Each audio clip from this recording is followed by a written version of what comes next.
بسم الله الرحمن الرحيم. قال النبي صلى الله عليه وسلم: تعبد الله لا تشرك به شيئا وتقيم الصلاة المكتوبة وتؤدي الزكاة المفروضة وتصوم رمضان.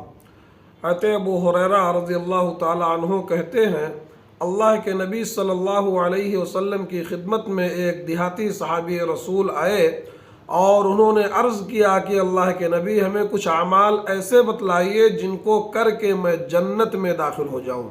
تو اللہ کے نبی صلی اللہ علیہ وسلم نے 4 اعمال بتلائے جو اس حدیث کے اندر بیان کیے گئے۔ انہی 4 اعمال کی طرف رہنمائی کی، کہا کہ 4 اعمال ایسے جن کو کر کے جنت میں جا سکتے ہو۔ پہلا عمل ہے اللہ تبارک و تعالیٰ کی عبادت کرو، اس کے ساتھ کسی کو شریک مت ٹھہرانا، یہ پہلا عمل ہے۔ دوسرا عمل اللہ کے نبی صلی اللہ علیہ وسلم نے فرمایا وَتُقِيمُ الصَّلَاةَ الْمَكْتُوبَةَ، فرض نماز کی پابندی کرنا۔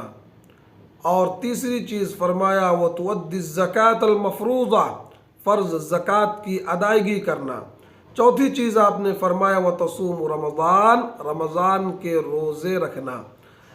احباب، رمضان کا مہینہ چل رہا ہے، روزوں کی پابندی بہت ضروری ہے۔ یہ جو 4 اعمال جنت میں لے جانے والے ہیں، انہی میں سے ایک عمل روزے رکھنا ہے۔ اللہ کے نبی صلی اللہ علیہ وسلم نے 4 چیزوں کو بیان کیا تو صحابی نے کہا قسم کھا کر کے کہ نہ تو میں اس میں کمی کروں گا نہ زیادتی کروں گا، یعنی مکمل طور پر میں اس پر عمل کروں گا۔ یہ کہہ کر کے صحابی رسول چلے جاتے ہیں۔ اللہ کے نبی صلی اللہ علیہ وسلم نے فرمایا من سرہ ان ينظر الى رجل من اہل الجنہ فلینظر الى ھذا، جس کو جنتی دیکھنا ہو اس شخص کو دیکھ لے۔ اللہ تعالی ہم سب کو عمل کی توفیق دے۔